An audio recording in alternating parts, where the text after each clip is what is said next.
บ่ได้จัดฟันหน้ากะบ่คมบ่ได้มีนมใหญ่ๆคือเขา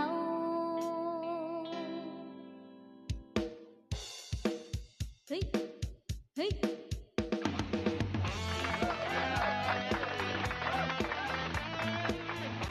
เพลงนี้ขอร้องใส่ผู้ชายเด้อ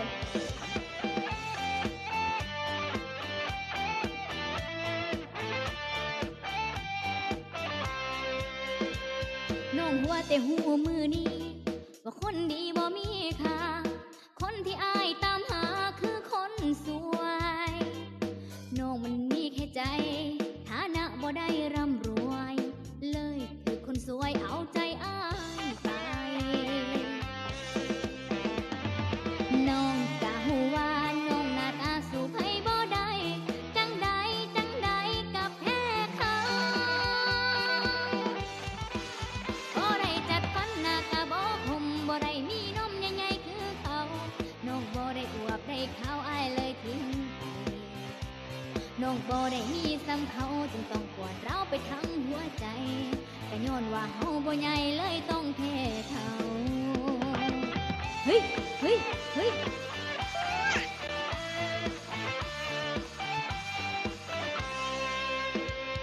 ต่อไปก็ขอให้อายโชคดีกับคนในฝัน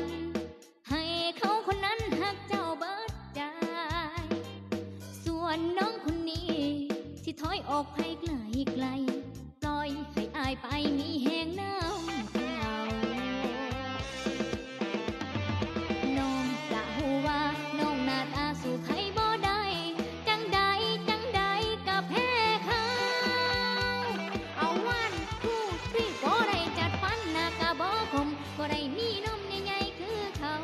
น้องบ่ได้อวบได้ขาวอายเลยทิ้งไป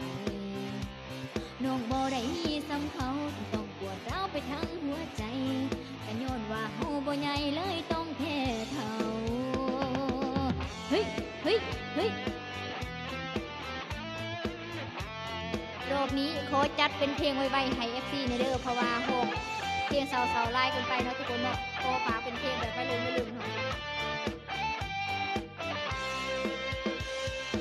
น้องกะหูว่าน้องหน้าตาสู้ไผบ่ได้จังใด